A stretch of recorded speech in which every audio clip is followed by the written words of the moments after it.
Greetings, everyone. Welcome to COS Today. This is Dale Parrish. I'm your host for COS Today, along with my co-host, Mr. Ken Kashuba. Hi, Ken. How you doing?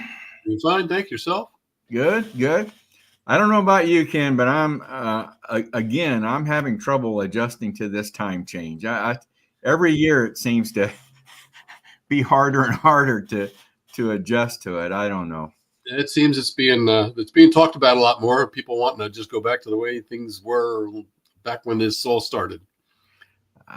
This who knows? This may be the last year for it. Who knows? But could be. I think there's some movement underway to take care of that, but we'll see. Well, listen, Ken, let's get right into the first segment that we have for everyone tonight. And it's all about understanding tariffs. Do you understand tariffs, Ken? I've got a pretty good handle on them, I think. I think there's some ambiguities about them, but at this point, I think I know enough to be dangerous.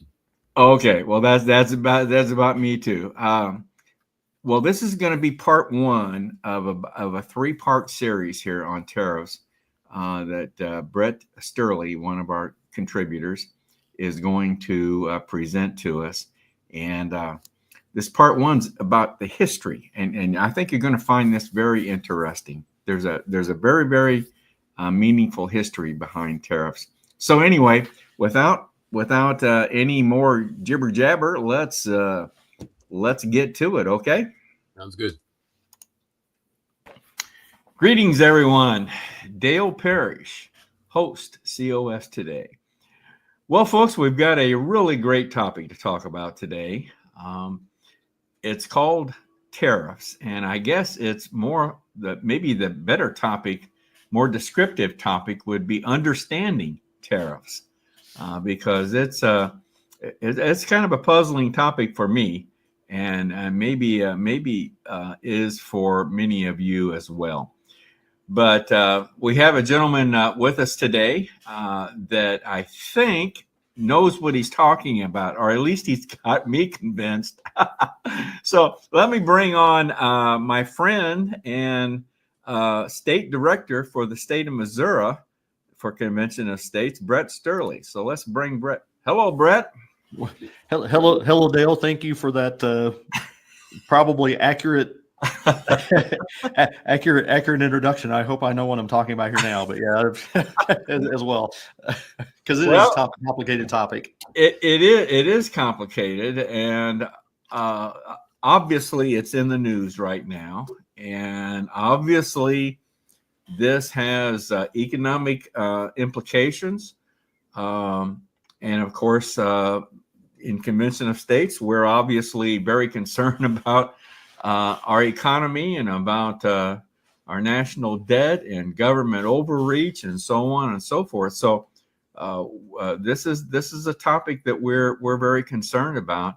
So Brett, I'm going to let you. I understand you want to start us out with a little history here on tariffs, and then let you take it away. So take it away. Well, I appreciate that, Dale. And yeah, I mean, it is in an environment to where, especially now, there's so, we're probably between somewhere between 30 and 50% of graduating high school seniors understanding mathematics or being able to be proficient at grade level mathematics, then it's some smaller subset of that actually understand economics, probably, hopefully probably 10 to 20%. So if at all, yes.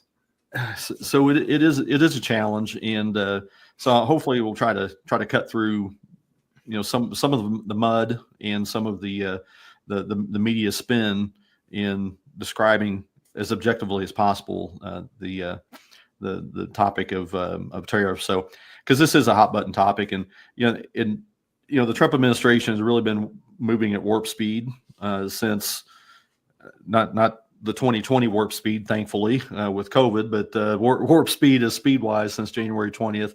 Yes. And so it's been, they really kind of started whenever the results of the general election were known. And a lot of that was because we didn't have a functioning executive in the White House. And so President Trump really started hit the ground running. And you can tell that he actually learned an awful lot from his first administration, in both in personnel decisions and in policy. And one of these policies that it's part of, I guess, the Trump doctrine, I guess you could call it, is using trade policy to affect behavioral changes in foreign countries. And this is done for different reasons depending on the country. And it's obviously causing quite a stir because for various reasons, both on a foreign policy scale and also economically, because we are pretty tenuous economic circumstances here right now as a result of the last 4 years. So I think I'm typically a free marketer. Tariffs, levying of tariffs is not a free market policy, and so I'm pretty well averse to the imposition of tariffs, although they do have their place. And one thing, and I've never been able to find this soundbite, but I remember in President Trump's first administration, when he had gotten a question about tariffs, and I remember him making the comment that he did not like tariffs, but he is willing to use them to get some type of a political or economic gain out of it. And then, so he does see this as a tool, I believe, in kind of an art of the deal type strategy. And I guess time will just tell. But I guess let's talk about, okay, what exactly is a tariff anyway? And a tariff, most simply, is just a tax that one country imposes on the goods or services imported from another country. And this is done, it's collected by the Border Patrol. It is paid by companies. Company A exports, say, like $100,000 worth of goods to Canada, for instance. And the administration has imposed, the Canadian government has imposed a 25% tariff, for instance, on imports from the United States. Well, then if the value of the good is $100,000, then that's a $25,000 tariff. That's a $25,000 tax. So it is significant. And, so in countries have used, tariffs for various reasons, and they impose tariffs on other countries for various reasons. And, some of those could be to raise revenues, could be to solve trade imbalances, could be to protect domestic industries, or it could be used as political leverage over another country. And so those are just a few of the reasons that tariffs are imposed. And Dale, if you have a question or something like that, just please, stop me at any time. I will. And I probably will have questions. Well, I hope I have answers, so I'll do my best. So, but it might be good to, now that we know what tariffs are and why they be imposed, just a brief history of tariffs, of tariff policies. And wait a minute, before you get into the history. Yeah.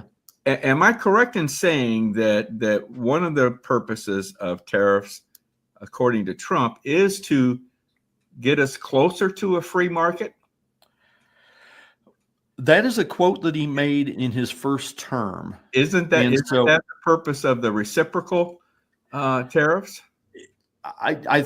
Yes, and he has stated that in this term, and then we'll dig into because there's two aspects of Trump's tariff policy. There are punitive tariffs and there are reciprocal tariffs, and those again are levied. Yeah. For different reasons, and we'll dig into that here. All right.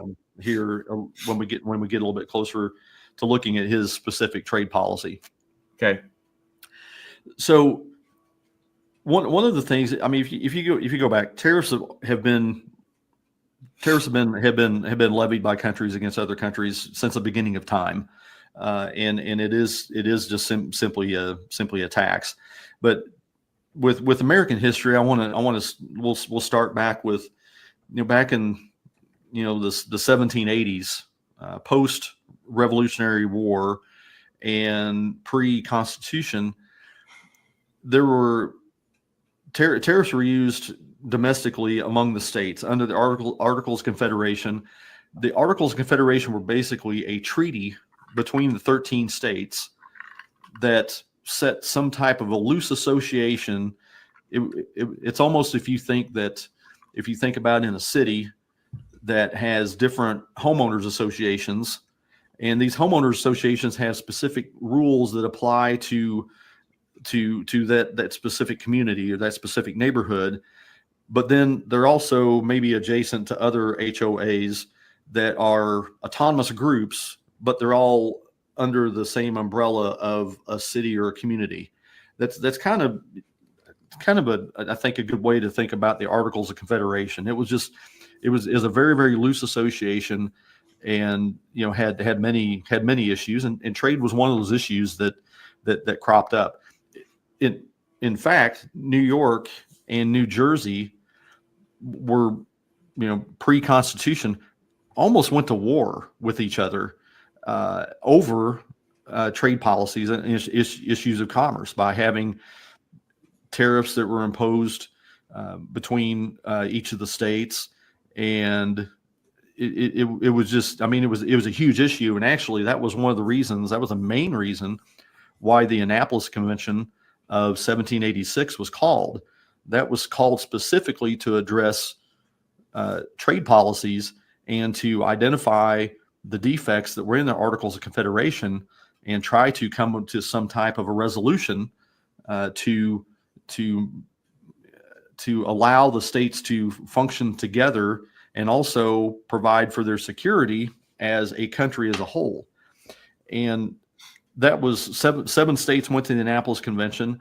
They started deliberations, they started discussions, soon figured out, you know what, the issues here are well beyond what we're going to be able to discuss. And we're not going to be able to have, 7 states make any type of a definitive solution, come up with a definitive solution for all 13 states. We need to have everybody here. And so that's one of the things that the Annapolis Report of 1786 intimated, and they described and that's where the actual call that they said, we need to have a general convention with all the states present, and we're going to convene that in May of 1787 in Philadelphia. So that was really the initial call for the Philadelphia Convention that gave us the Constitution. So you're saying the issue of tariffs instigated that whole process, or played a big role in it? A big role. It was just trade and commerce issues amongst the states, primarily between New York and New Jersey. That's interesting. Good. Okay. So we have the Constitution that passes, it's ratified, and I thought it was interesting in researching this that actually the second law, and really the first substantive law that Congress post-Constitution ever passed, was the Tariff Act of 1789. It was passed on July 4th, oddly enough, 1789. Is that right? Interesting. Yeah, you think, July 4th is a day of freedom, and they pass a protectionist policy, protectionist law on the Independence Day. So far, Brett, you're doing real good. So far, you're doing real good. Well, I'm going to try to build up. I'm going to try to keep the momentum going. We'll see. Okay. We'll see what happens. So the act, the Tariff Act of 1789, what it did is it established an import duty schedule, and additionally, it imposed a 10% tariff on all goods arriving into the United States on a ship that did not belong to the United States, did not belong to a United States company. Okay. So there's additional not only a tariff on those goods, but also there's additional tariff if those goods came into the country on a vessel that was not owned by a United States company. Oh, okay. So that was definitely protectionist. But it's important to keep in mind here that at this point, there was not a federal income tax. The federal government was primarily funded on excise taxes and import duties. And as a matter of fact, there's some estimates that in several years during the 1800s, tariffs were responsible for about 95% of the federal revenue that funded our federal government. So this was a big deal. And during this time, even post Constitution, I guess, and this is one thing that through the 1800s, trade policy was also a source of conflict between the North and the South, the northern states, the southern states. And a good example of this is that, you know, the southern states were mainly an agricultural driven economy, and the northern states were more of a manufacturing driven economy. And so one of the primary products that the southern states produced was cotton. Well, the southern states would export cotton, say, to Europe, to a European cloth maker, for instance. Well, the southern states had an interest in there being low tariffs because the cloth that the European companies would produce and export to the United States, if there was a lower cost of exporting that, then that would increase the amount of cloth that would incentivize the European companies to export more cloth back to the United States, which drove up the demand for the cotton that the southern states produced. Right. Well, the northern states had an interest, being mainly more of a manufacturing base. You had companies up in the north that say, hey, you know what, we can produce the cloth here in our northern states. You know, we'll still get the cotton from the southern states, but we want to maybe protect our industry, our manufacturing base up here in the north. So the northern states actually had, it actually benefited them to have higher tariffs, because then that would make their cloth that they produce in the northern states more price competitive in relation to the cloth that was manufactured by European countries. And so that was, again, one of the things, obviously, was slavery and a myriad of other issues, but that was another thing that led to the Civil War, and just set up I guess some friction between the northern states and the southern states. Okay. So I mentioned that up to 95% of the federal revenues that funded the federal government, resulted from tariffs, and that was the case until 1913, whenever the income tax was established, which is now the primary funding source for the government today, both income taxes and debt, unfortunately, just the printing press. So there are the tariffs were able to fund the government during the 1800s, because the government what the federal government did was a little bit more a reflection of their 17 enumerated powers that the Constitution actually gave them.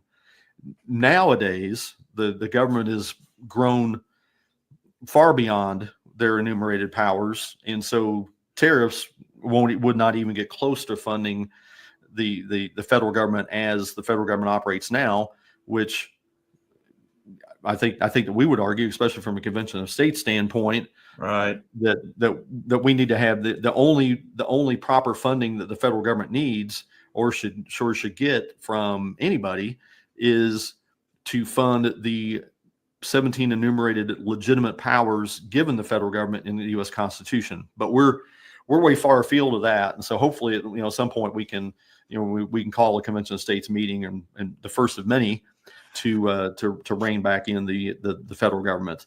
So I don't know if you want to continue now, or we can come back for part 2 when we kind of get a little bit more into the nuts and bolts. Let's call it a wrap there. That's what you pretty much covered the history.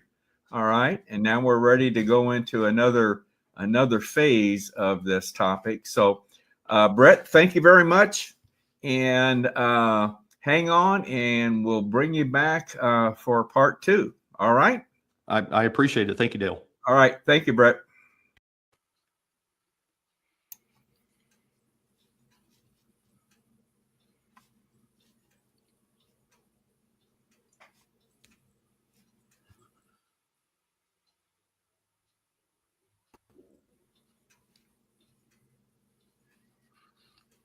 Well, are you there, Dale? There you go. Yeah. Where'd we go?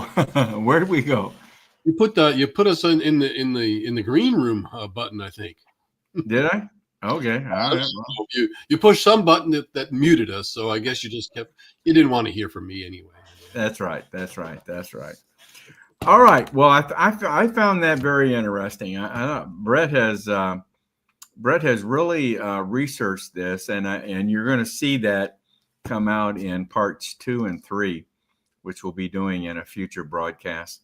But Brett has really done a good job. And I wasn't aware, from a historical standpoint, I wasn't aware of how much of a role tariffs played in calling the Constitutional Convention. I wasn't aware of the depth of the history, and certainly wasn't aware that it all started between New York and New Jersey. I mean, I'm right. I was born in New Jersey, so I take offense to that. Don't hold it against me. I left there quite a while ago. It wasn't because of tariffs, but must have been. Yeah. All right. Well, looking forward to the other parts 2 and part 3. Yep. Well, let's move on to Gary Harbaugh, another one of our contributors, wants to get on his soapbox here, and this is kind of different for Gary. Little different topic, a little different approach here for Gary. So I hope everyone gets a kick out of this. Quite honestly, he's branching out. Huh? He's branching out. Yeah, he's branching out. Okay. All right. Let's bring Gary on here and get on his soapbox there. All right.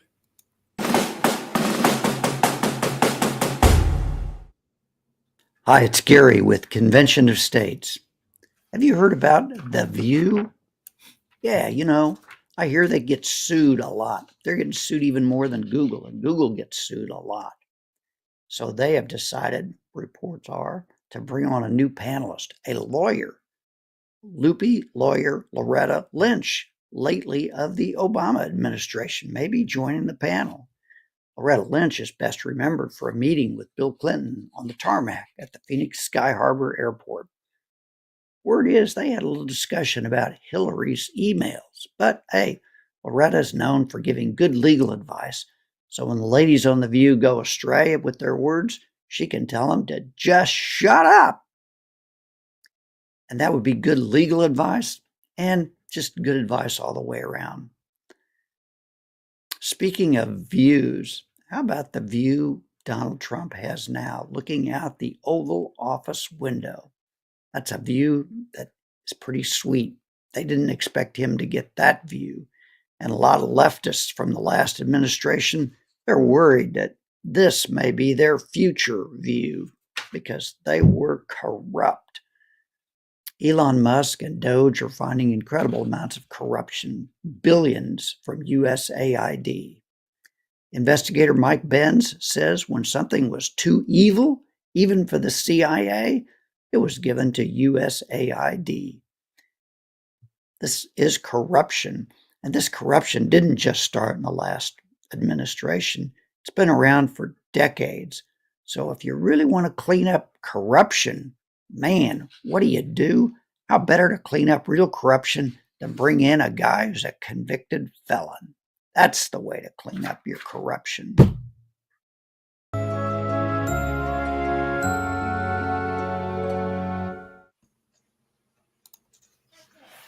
I tell you, I think we're going to be there's going to be some people, rooting for more of that from Gary. Probably so. Probably so. We'll just let it sit there. We'll just let it go there. Well, listen, Ken. Let's take a minute or so here and talk about that QR code up there in the corner. Okay. All right. The one that's over you for a change. I like that. Yeah. That is our support QR code, and it's certainly a way to get your smartphone out and just show us that you are behind us here, that you enjoy what you're seeing every week. And it's a simple QR code, which will ask you for your name and your email address. And with that, it will put you in our platform of supporters, where we can give you lots of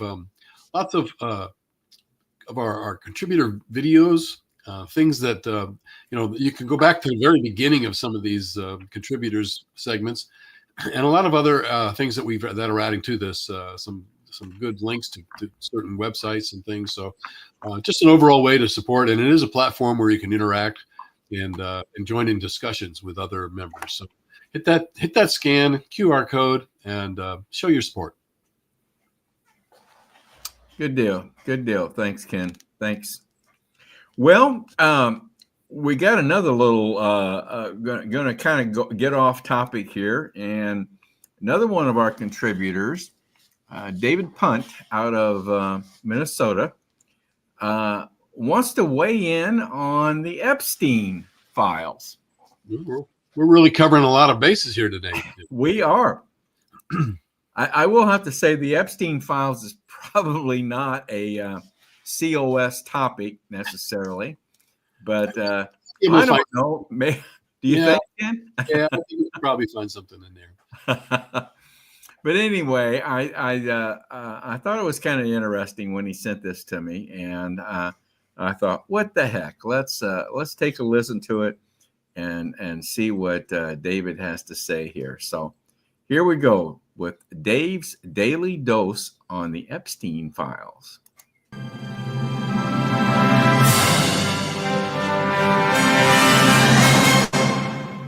So is that it for the Epstein files? It, too, seems to have a bit of showbiz flavor about it. The way it was handled, the way it was put together. Trump promises to release the files stored up on the rich guy who liked young girls and took folks to his private island to have his private time with his favorite underage masseuses. Then the guy is offed in prison, or offs himself, or he escaped to a private island and faked his death. That's what I mean. The stories about Jeffrey Epstein are taking on a life of their own. This is Dave's Daily Dose on Broken Road Radio. I'm David Allen Punt. Fellow Substacker Jeff Childers went nuts with a very inventive, very entertaining conspiracy theory that involves Great Britain, Prince Andrew, MI6, Christopher Steele and his dossier, and Keir Starmer, the Prime Minister. It was great fun to read and would be worth your time to look it up and read it for yourself. Coffee and COVID is the name of his column, but I see it listed by his own name, too. He's even added a picture. Must be getting famous. And who knows, he may be right that somehow Jeffrey Epstein was connected to not just rich people, but spy agencies and intelligence services. Or not. For me, it's just as easy to believe he was able to pay off the right folks, blackmail the right folks, befriend the right folks. Meanwhile, the kabuki theater we're seeing is entertaining as all get out. Trump promises to release the files, then he tells Pam to release the files. Pam says she's going to release the files, but then realizes she doesn't have them all. Some of the files are at the New York office. Whose office? Epstein's? No, the FBI's. FBI's? Why would that be? And how did they get there? Was one of the guys on the plane Uncle Joe? And maybe Meritless Garland? And they convinced some bent FBI guys to abscond with the files and spread them around the country as soon as they were done planning and plotting to get Donnie J another impeachment trial? Maybe the guy in the plane was our old nemesis Barack I. Or Michelle wouldn't let him get on the plane, but he was helpful in introducing Jeffy to someone in MI6 and Mossad. I tell you, the whole giant-sized saga started when Trump stopped being a Democrat and decided to run for the big job. That was sometime in 2015, back after I had been beaten badly for a whole string of elective offices. Who knows? For the record, I don't know any of these people on a personal basis, but I would like to know how the story comes out. I think it's important to remember that the binders Pam handed out yesterday said Epstein Files Part 1, suggesting that there is a Part 2, maybe. I'm David Allen Punt.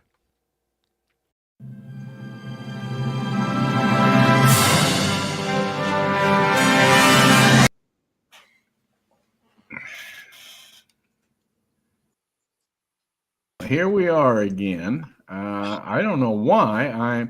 Are you? No. I just figured you knew where the button was, so I hit it for you.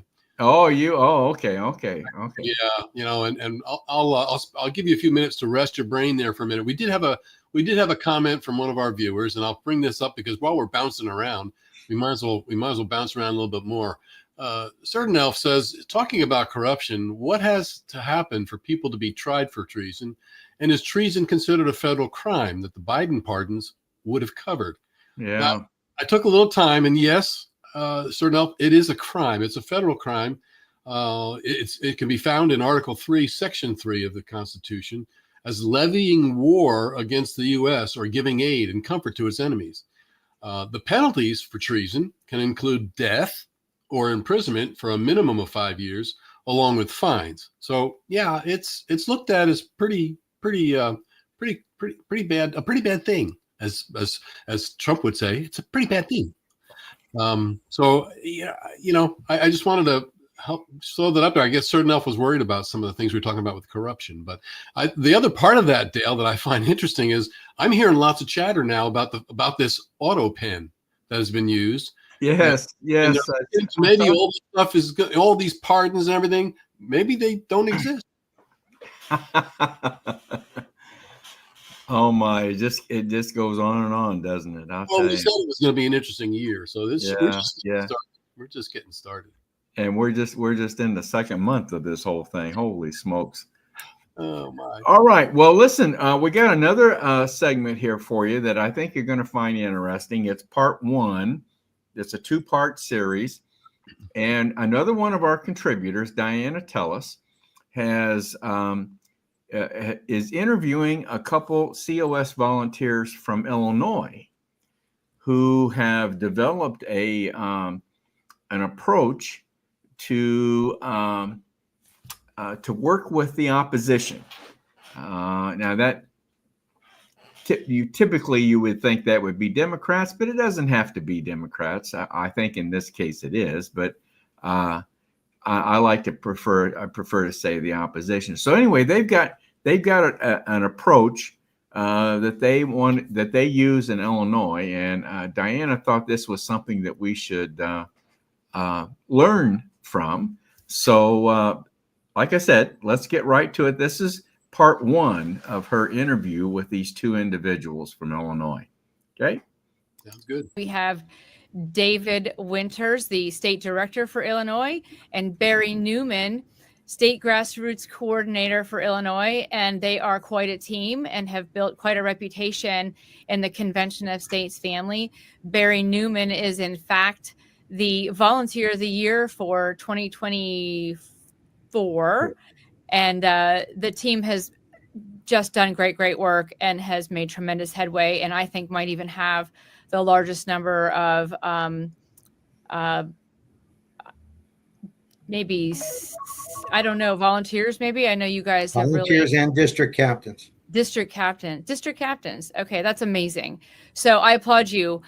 You are the envy of all states, and Ohio is a pretty great Convention of States team, but you guys are really doing great work, and you've definitely had to step outside of the box a bit to do that. Let's talk about some of the realities of working as a COS volunteer in Illinois. We were talking about the backdrop that we wanted to give for this conversation, which is going to be about how to discuss convention of states with Democrats. And it is something that I know is a consideration for several of our states, and as red or blue, because we have Democrats in our legislature, obviously, that would like to reach out to. And we have had some in the past, nothing current, but we have had some Democrats in the past who have. I actually think we had somebody who was an actual sponsor for our resolution years ago, but not as of late. And we're really going to need Democrats to get convention states across the finish line. There's no doubt about that. And we really do need good messaging for that. And it is important to know what messaging is working. And if I talk too much, I won't give you the chance to tell me. So, David, let's start with you. You were talking about some backdrop realities that you thought were important for this conversation. Right. So I went on a legislator meet and greet about 15 months ago, and it was about an hour and a half away on the southwestern tip, southwest side of Chicago. And we made our pitch to a Democratic legislator, a representative, and he just looked at us and he goes, "I'm in. This makes sense." And I about fell off my rocker, and I said, "What'd you say?" I always like to say that one size doesn't fit all. Out of maybe 120 state reps, Democrats in Illinois, there's probably about 30 that I would consider moderates. A lot of these people are former mayors, county board chairmen. They've held positions of responsibility in local government, so they understand what it is to work across the aisle. But Barry and I were on another call about a month ago with a state senator, and after the call, I said to Barry, we had another meet and greet in the afternoon, and I said, let's get together and do the postmortem on this call. And it came to me, maybe it was an epiphany, that these 20-minute get-togethers that we like to do in Illinois, in my mind, with a sales background with AT&T, telecommunications, to business sales, small, medium, large businesses, in my mind, you have to make the case, problem, and then solution. The solution is obviously the resolution and building the largest grassroots army. But if you don't make the case for COS, fiscal restraint, term limits, controlling scope and jurisdiction in the first 5 minutes of your sales call, if you will, if you allow me to call it that, or your get together, then you should do it in the next 10 minutes. And if you haven't made the case in the next 10 minutes, you better do it in the next 5 minutes for a total of 15. And my point is that you have to get them to buy into the fact that, and I don't care how you do it with graphs or word pictures or what have you, our federal government is out of control. It's runaway spending. We have term limits that we need term limits.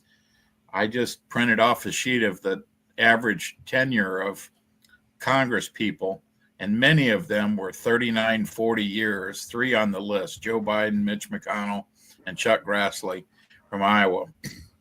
And you have to get them to buy into the fact that, well, and finally, the overregulation is beyond the pale. So my point is that you have to build your case if you're a lawyer or if you're a salesperson or an influencer or a persuader, that all 3 areas are problem areas, and they're all big 3 things. Not only monetary, not only they've been there too long, but Trump just said for every new regulation in his administration, they're going to try to knock out 15 for every one new. And if you talk to any small business people, you realize that it's death by strangulation of regulation. So my point is you have to build your case in the first 19 minutes. And in my mind, if it takes 20 minutes in our 20-minute meet and greets to build the case, then you should say as your last parting thing, I asked for 20 minutes of your time.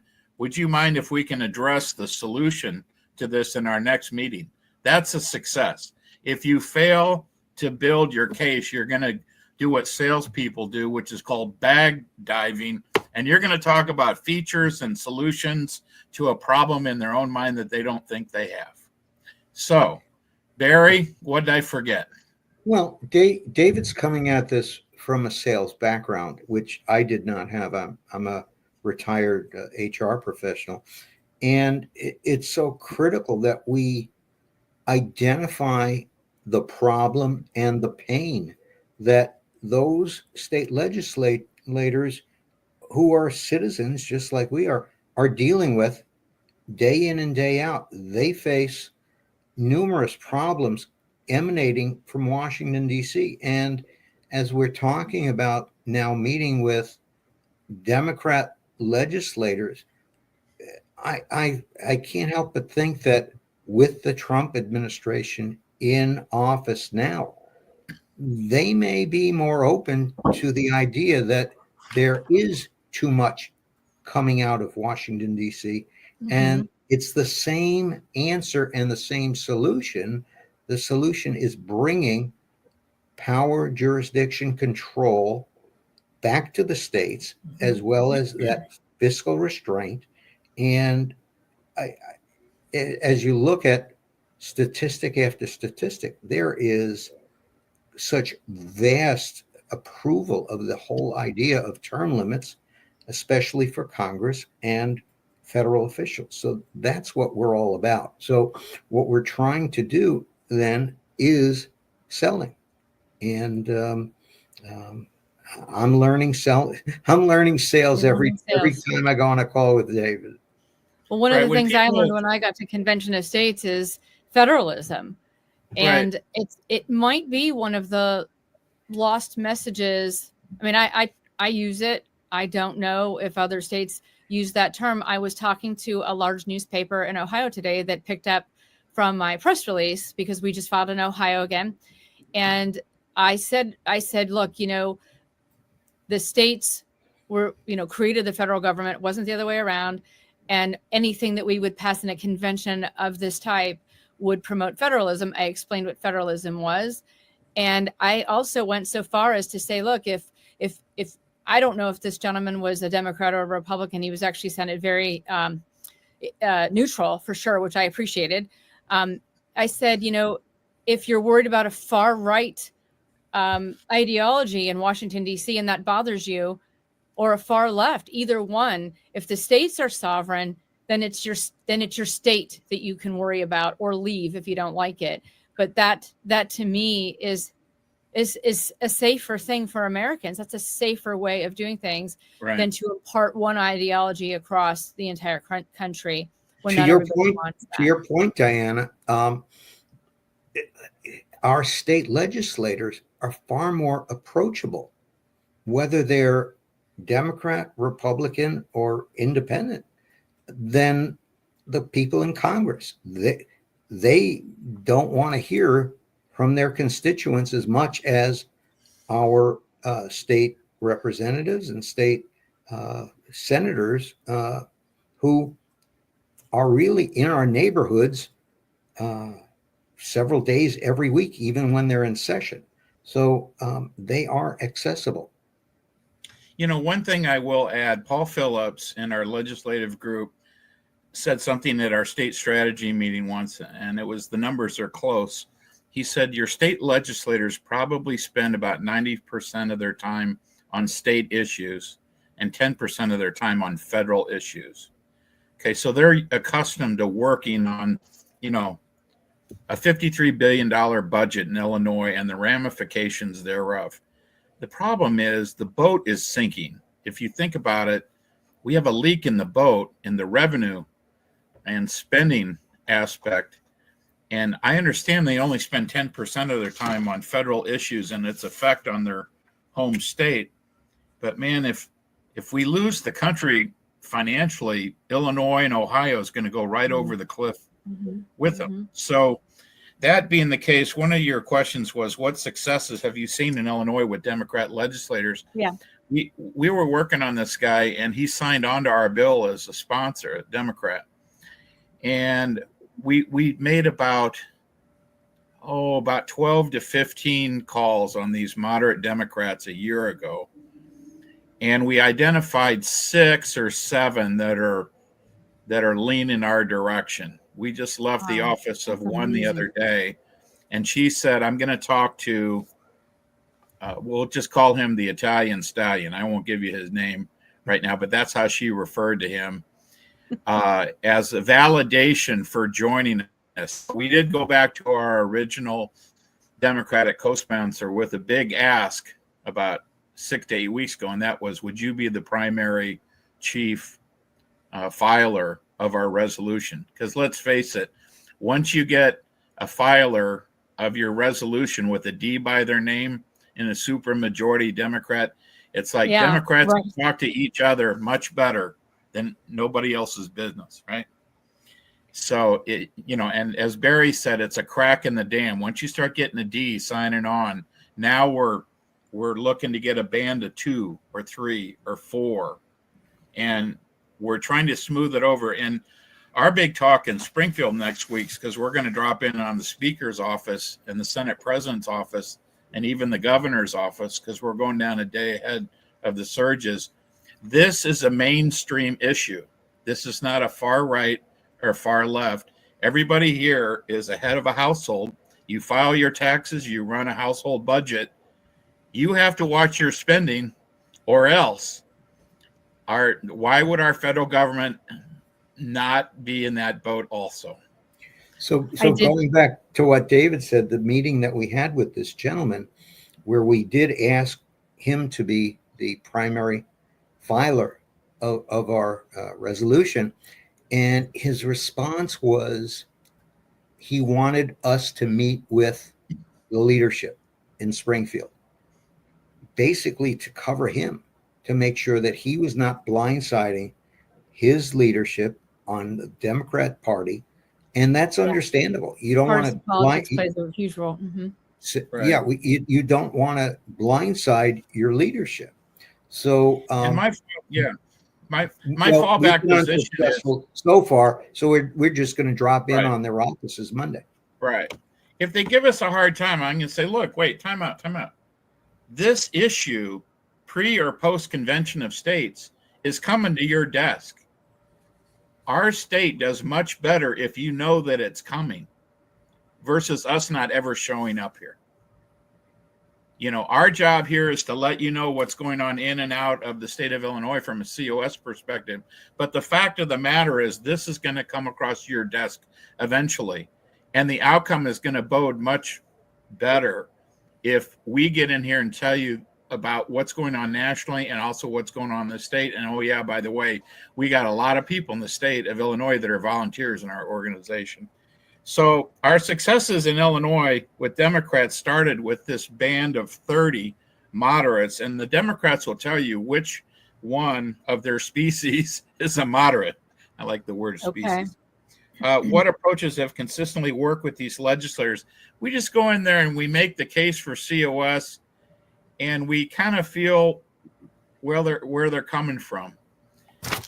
And we had a meeting with this senator 2 weeks ago, and she says, I would never consider opening up the Constitution. And I'm like, oh, wait a second. We've done that 27 times. Where do you think these amendments came from? So, you're a woman.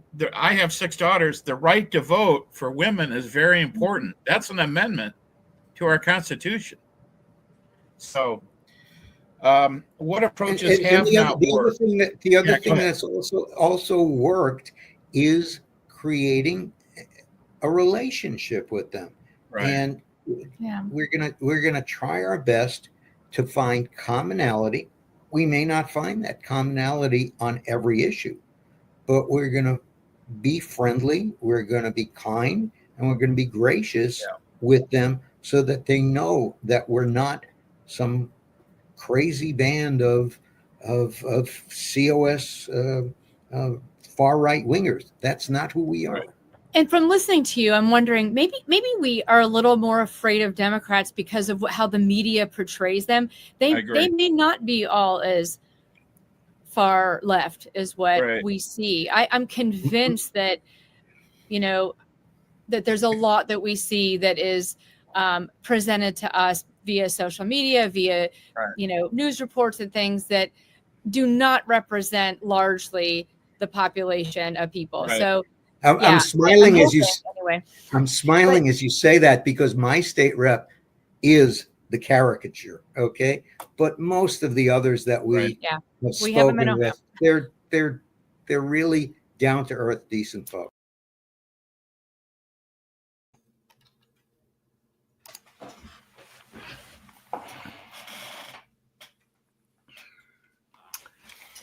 Okay. Well, we're going to cut it off there. I hope you understand. Barry Newman and David Winters are obviously volunteers from Illinois, and very much a Democratic run state. So they have to develop these strategies. And I think it's a learning I think it's interesting to learn from them how they're doing this. So Well, I think Dale, obviously a Democratic state versus Indiana, which is obviously a lot more red than Illinois. But oh I yeah, think there was some interesting points there, being the fact that we've talked about the fact that. And Diana mentioned it. She said, we're going to need Democrats to pull this across the line. And I thought that was an interesting comment that David had said, and he, in talking to his Democratic, congresswoman or congressman, whoever it was, he said, "This is coming to your desk. Whether you realize it or not, it's coming. So it's better to be prepared for it." And they were saying that they found that there were more people that were probably more towards the middle than the far left. So I think we all have a bit of a stigmatism when it comes to looking at our Democratic challengers out there, and we I think that's one of the things that we're finding right now is the hardest part is getting through the noise and I'll call them the resistors, to get to people who I think are sitting back and saying, "What happened to my party?" And getting people to actually sit down and debate for a change and bring their ideas to the table. I think that's what brings out better results. I agree. Well, that's part one. So we'll be playing part two on a future broadcast. So it should be very interesting. Well, let's take a minute here and kind of check in with National, Ken, and kind of get I like these little short videos to kind of give us a quick summary of what's going on nationally with Convention of States. So let's take a look at that. Episode of COS Now, the Convention of States movement is making waves across the country. Kansas just made history, and COS legislation is gaining traction in multiple states. From packed hearings to major legislative wins, we'll be breaking down all the latest victories and what comes next on COS Now.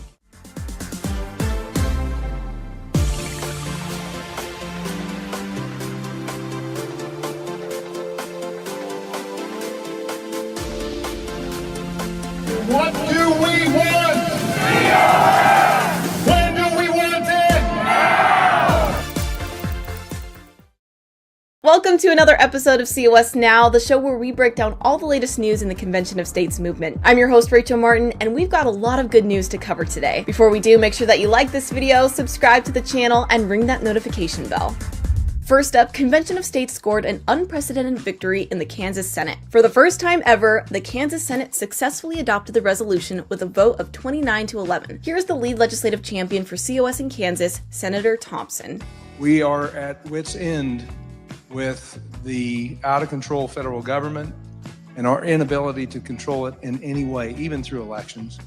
And so Article 5 provides us the only relief that we have. The founders put it into the Constitution for a purpose. Even though it hasn't been exercised yet, it is a purpose that is important and necessary.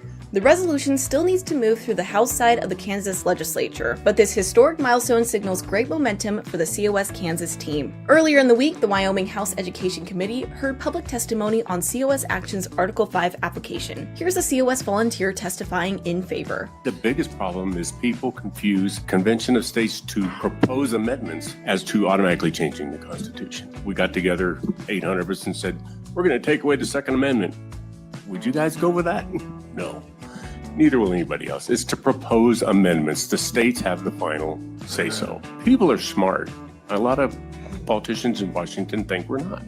People are. And when you get them together, we come up with good ideas. And this whole thing here, it literally is just to get us together to propose amendments to help control the federal government. Unfortunately, we received word late Friday night that the Wyoming House voted down COS by a vote of 25 to 32. The COS Wyoming team got so close to victory, and we want to congratulate them on their progress. Their hard work is sure to pay off in a future session. Meanwhile, on Wednesday, the Iowa House State Government Committee also advanced our Article 5 application to the House floor with a vote of 10 to 7, clearing the way for debate in the full Iowa House. Later that day, a committee in Nebraska heard from the public on why the unicameral should pass a clean resolution with no expiration date. COS President Mark Meckler was on the ground in Lincoln to provide expert testimony. Y'all passed this particular application several years ago, and the intent to be here today is to remove the sunset clause. There are several states that passed this application with a sunset clause: Missouri, Oklahoma, Texas. Missouri and Oklahoma have both removed their sunset clause. Texas is in the process, I believe, will remove their sunset clause this session. The reason for that is we believe liberty never expires, first of all, and this is a fight for liberty. It is a fight to rebalance the jurisdiction between the federal and state governments. But Rhode Island wouldn't allow the Midwestern states to have all the action. On Thursday evening, COS supporters showed up at a legislative hearing in consideration of our Article 5 application. To cap off the hearing, a brand new supporter had this exchange with the committee. I had not heard about this before, so when she just gave those stats of 59% of people, I wasn't even included in that. I fully support this. I think this is a great, I hadn't heard about it before. So I think if more Rhode Islanders heard about this, more Rhode Islanders would be writing into their senators and their reps in support. Somehow we need to get these guys on TV. They're on TV right now. Well, I mean, like out there on a billboard, on social media, you know, because I think a lot of people don't know about this. Well, I think all of us every year since this has been introduced have gotten more and more emails on the subject matter. So your work getting the word out is going somewhere. To see more of the proceedings, you can catch up on all the events at conventionofstates.com/COS Live. And that's all for this week's recap. Thank you all for watching. Leave your thoughts in the comments down below, and I'll see you same time next week here on COS Now.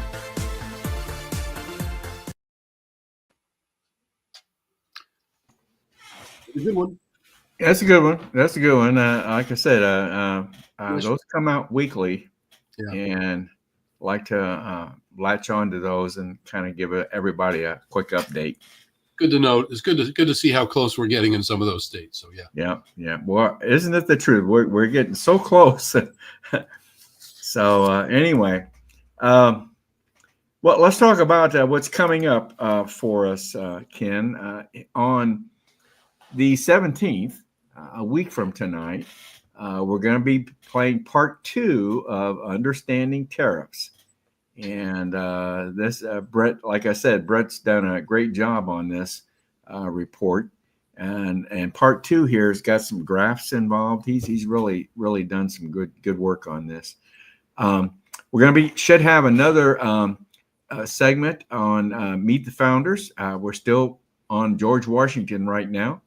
And Larry is going to have another segment for us, and certainly Dave's daily dose and COS basics. So we'll have some good material to talk about a week from tonight on COS Today. All right, coming up then the following Monday is our roundtable on the 24th of March. And our topic, this is going to be very, very interesting. Faith in America. And I kind of put this bug in John Ackerman's crawl to talk about this, because as I've mentioned before, John was a minister,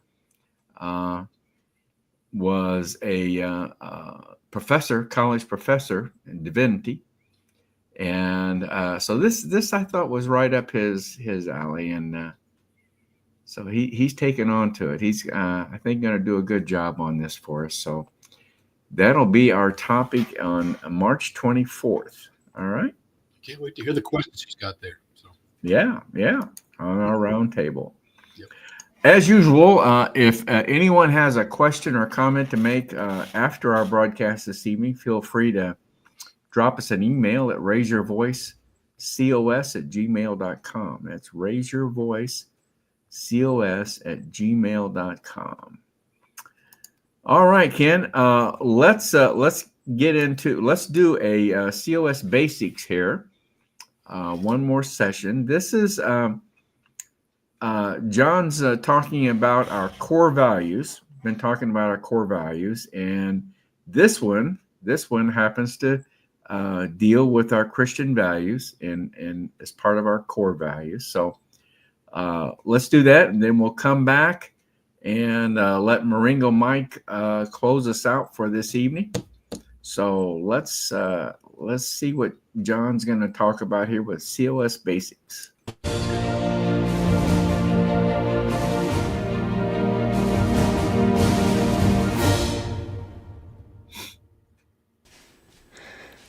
John Aukerman for Convention of States, Indiana. This is video number 6 in our series on COS basics. I've been talking about the core values of Convention of States. To recap, the first 5 core values are to preserve constitutional originalism, to foster responsible self-government, to cultivate servant leaders, to be kind, and to produce meaningful results. And number 6 is that we revere Judeo-Christian values. Our republic was founded on Judeo-Christian values, that is to say, biblical principles, biblical values. And the ones that I want to talk about, they're not really specified in our official list of core values, but I think the most important ones are as follows. First of all, every individual is created in the image of God, and therefore deserves all the respect that we would give a child of the King. And you wouldn't mistreat the child of a king, especially the King of the universe. We realize and act on the truth that every individual is created in God's image. Second Judeo-Christian value is that every person is endowed by the Creator with inalienable rights. And among these rights are life, liberty, and the pursuit of happiness. Thomas Jefferson wrote about that in the Declaration of Independence, and we've all memorized that. But what did pursuit of happiness mean in 1776 when Jefferson wrote those words? The phrase, in 18th century understanding, actually meant the pursuit of a meaningful life. Now, today in 21st century America, we think of happiness as, taking vacations, taking cruises, doing all the things you want, good health, good luck, winning the lottery. All those things contribute to contemporary happiness. But in the 18th century, the pursuit of happiness meant the pursuit of a meaningful life, a life that provides you with a sense of satisfaction that what you are doing is worth living for.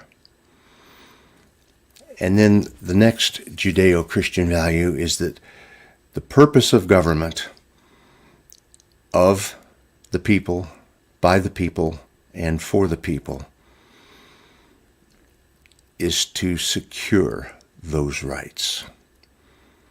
Government does not exist to lord it over us, or to micromanage our lives, or to tell us what we can do and what we can't do in every circumstance of life. The purpose of government, when government is of the people, by the people, and for the people, in the great words of Abraham Lincoln, the purpose of that government is to secure those rights. And so we in Convention of States revere Judeo-Christian Christian values.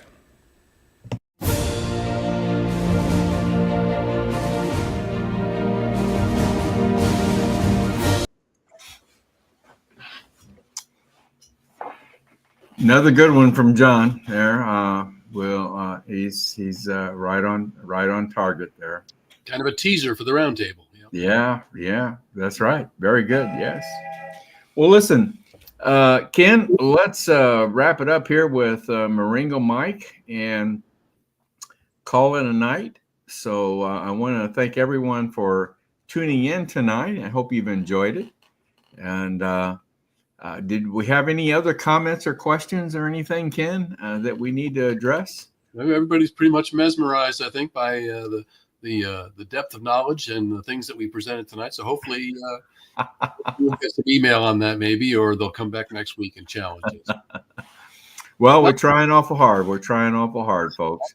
So coming off the big month of February with the 1.7 million views, I'm still floating in around on that performance. I'll tell you, I can't get over that. It's going to be hard to keep it up, but we're going to try awful hard. That's true. We're going to try. Yes, we are. So once again, everyone, thank you for tuning in tonight, and let's bring on Marengo Mike and close it out for us. Everyone, have a good evening, everyone. Good night now. Marengo Mike here with a reminder that our work to raise the bar on making our federal government accountable to the people. Marengo Mike here with a reminder that our work to raise the bar on making our federal government accountable to the people is only halfway done. We need to grow our grassroots army of citizens every day to fulfill the vision of our forefathers and keep our land free and prosperous. So, if you have never signed the petition to show your support, use that QR code and do that now. While you're there, why not kick it up a notch and volunteer for many of the positions available where your talents can make a difference as we march into a new year. Thank you, and God bless.